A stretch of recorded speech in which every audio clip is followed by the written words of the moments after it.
What's going on, guys? This is RyanKnowsTech with TechInform.us, and welcome back to the work week. It's Monday, and we're going to be taking a look at a really popular request video. I've never really been able to figure this out. I've watched a few of them, and I guess you might find some new apps you like. But anyways, it's going to be the whole dock tour thing that you guys like so much. Tons of requests, both... if you'd like to submit one down in the comments, is fine. Send me an email, ryan@techinform.us or at James R. Schultz. Those links are down south on Twitter. So pretty much everything in my dock I have a use for. I try not to keep applications in here that I never use. However, in the middle over here, I am definitely guilty of that a little bit. I know it's a little hard to see down there, but we're going to be opening tons of them, and I'll go over at least talk about each one real quick, and then we'll take a look in my huge folder here with tons of stuff in it, and maybe you'll find something new. So, of course, Finder. I think that's there for everybody along with Dashboard. Safari is my preferred browser. To me, I absolutely love the way it sets up the bookmarks up there. I like the way the tabs work. I like how quick it is, and I also like the fact that it is built into OS X, so you don't have to worry about little things not working and stuff like that. It's just built to run with the OS. It's really quick. Some people think Chrome is faster or Firefox is faster. I disagree, but I do have them down there. Since I have three different emails that I monitor daily, well, more than that, but three that I really stringently monitor daily, and then three different YouTube accounts that I monitor daily. I have each browser set up with a different email address and a different YouTube account. Notice how much longer Chrome took to load. It's taken twice as long to load Yahoo. Chrome, out of the three browsers, definitely feels the slowest to me, and I would much rather use Firefox or Opera than Chrome. Firefox is a little bit quicker. Has not been cached like Safari has, just for that sake. I do really like some of the plugins, like AdBlock Plus. That's freaking awesome. You can block the advertisements here.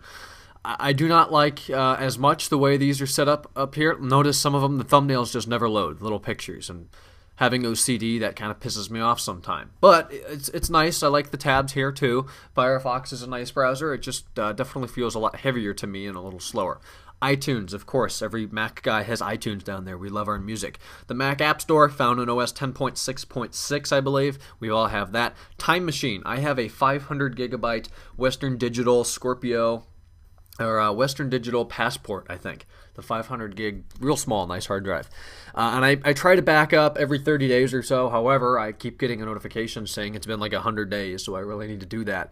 But Time Machine is great backup software for the Mac. I think I've done a review on it. If not, well, I have. So go to my channel and find it if you'd like to see it. Aperture. I'm going to be covering this in, actually I have covered this versus iPhoto, and I think I talked about Photoshop in that review too a few months ago. But Aperture is great payware. I'm not going to open it. It takes a couple seconds to open, and I've got tons of crap in there, and it takes forever to load it. Aperture is real nice photo editing software. FaceTime. We have all seen FaceTime. If I open it now, all you're going to see is my MacBook Pro in near clamshell. Yeah, there's the hinge and my wooden desk, and there's Colt's mobile number, which I'm going to have to block out. Nice software. I prefer to use Skype. I really like it as the chat option. So if you need to send a link or something like that, and it's pretty much just VoIP too. So either works real well. Mail, I do use this for my business account. I'd open it, but I have all kinds of personal stuff in there. It's a nice mail application. However, OS Lion has changed that in the developer preview that I've worked with, and it's real nice. Mail is a nice application. However, I don't use it much. I try to use webmail. I like to keep everything out on the web so I can access it from any device. iCal, well, basic Mac thing. I just use it to figure out what day the 21st is or something like that. I don't really use it to schedule events. Photo booth, we'll open that up. You know, this is always fun to play with. Any school you go into, there's always people playing with photo booth. And there's a creepy picture of me. iPhoto, I keep all of my pictures in here. Go ahead and open it. It takes a while to open because I have about 35 gig to 45. Actually, I think it's like 42 gigabytes of photos in here. So that's pretty substantial. I've got an Apple folder over here. I mean, notice how slow this is working around. It takes several seconds to load. I definitely need to restore my Mac. It's like a PC, but it's been like a freaking year since I've done it. A lot of these are old. I have better Mac wallpapers, and I don't really know why that's in here. But iPhoto, I really love it because I can go over here and organize by places. So if you've taken it on a camera or any iPhone that will geotag it, it pretty much throws a pin out anywhere in the U.S. where you've been. So that trip out west we had in March, there we are in Vegas, San Diego, and Los Angeles. There's Columbus and Dublin, Ohio, Chicago, and then Cleveland and Akron up here. So that's really cool to be able to organize by photos, faces, put your friends in their events, and I try to use playlists, or not playlists, but albums, because it's really easy just to make separate folders and throw it off in there. iMovie. I used to use iMovie all of the time for the tech videos, and it just got to the point where it was very hard to do screen recordings in, and you guys know like 85% of my videos are screen recordings anymore. I do plan to change that in the future, I hope anyways. But I use iMovie now to compile all of the vlogs. Today is day 133, I believe, and all 133 have been done using iMovie, with the exception of 2 that were done on the iPad, still using iMovie. GarageBand. Used to use this for podcasts. It's not something I use a whole lot anymore. I leave it in there because it looks good. All right, I confess. Pages, Numbers, and Keynote. I said it out of order, but Pages, Keynote, and Numbers are great applications, part of the iWork suite for the Mac. I've done a review on this as well. Be sure to check out my channel if you'd like to see it. However, I have been using more recently Microsoft Word, Excel, and PowerPoint in place, since it's more compatible with the PCs I'm forced to work with at school.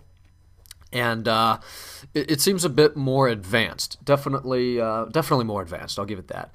However, it's not as easy to use. It's a little bit slower. Both are great pieces of software. If I had to pick one, it'd be real tough. I might end up with iWork. I might end up with Office. It's awesome having both, though. ScreenFlow. I'd open it, but I'm using it right now. It's an awesome application. I've made a review of it before, a couple weeks ago, maybe a few months ago by now. And I love it because you can put in many different video and audio sources in the same screen. If you've seen Soldier Knows Best, that's what he uses. I use it. Great software, and it's relatively affordable.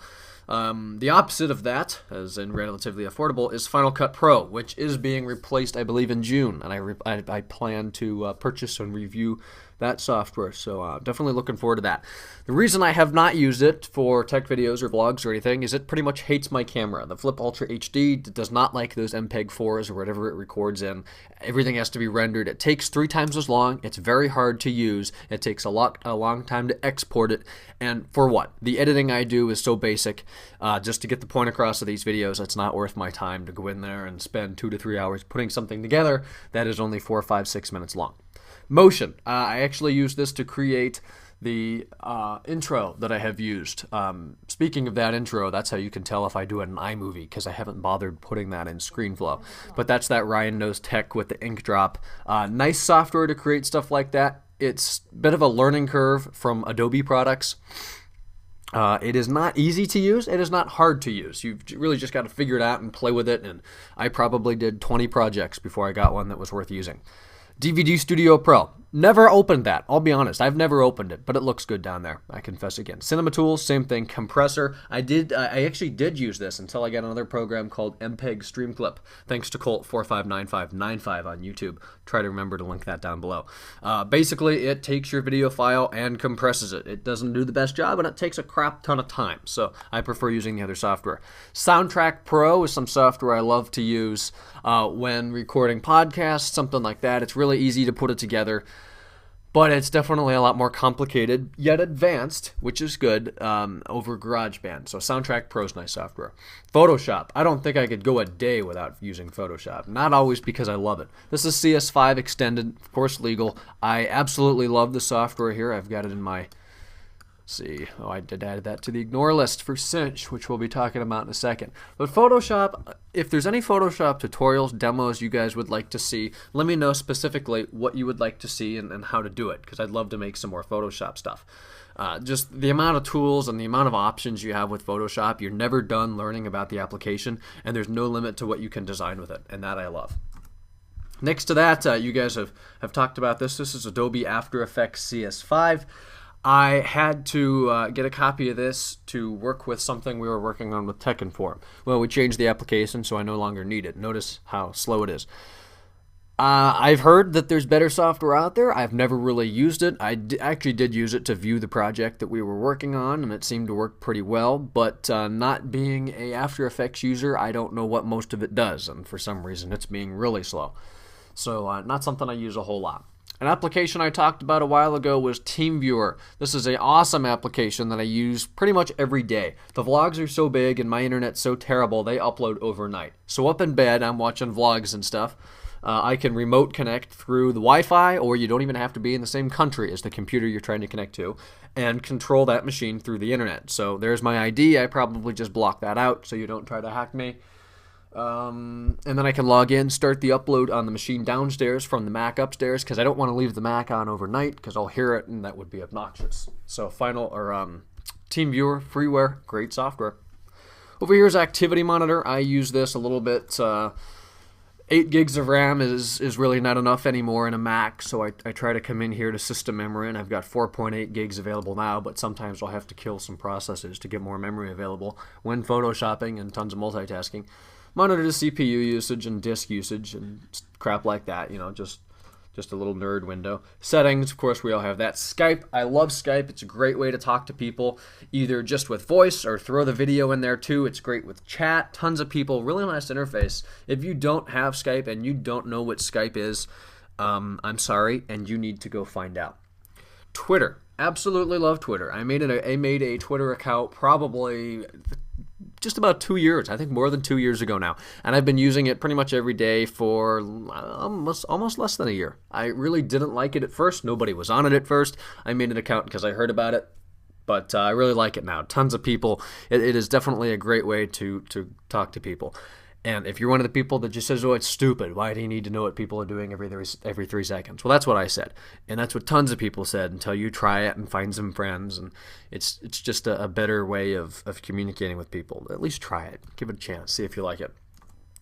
And then Adium. I use Adium. May have to block out a few names here because you guys, some of you are creepers anyways.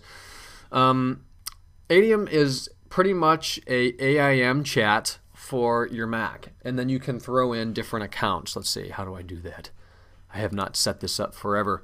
You can put in different accounts like Gmail and AIM, stuff like that. Let's see if we go to add. Oh yeah, Facebook, Bonjour, Yahoo Messenger, MSN, Jabber, MySpace, MobileMe, Lotus, Same Time, LiveJournal. Man, I haven't heard of 80% of these, but add all of them in. You've got one application with a great UI and really easy to talk to people.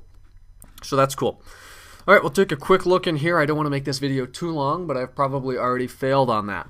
I'm really only going to talk about the things I use more often here, and one of them is App Zapper. Sounds stupid. I think it's $12. I think it's worth it though. When you want to remove an application on OS X, normally you pick up its icon and drag it over here to the trash. Well, that does not remove all of the files. If you find an application that you don't want and you drag its icon over to App Zapper, it gets rid of absolutely every file associated with it, and it's really fast too. For example, when I had Adobe Photoshop CS4 on here, I uninstalled it by dragging it to the trash. It took out like 2 gig.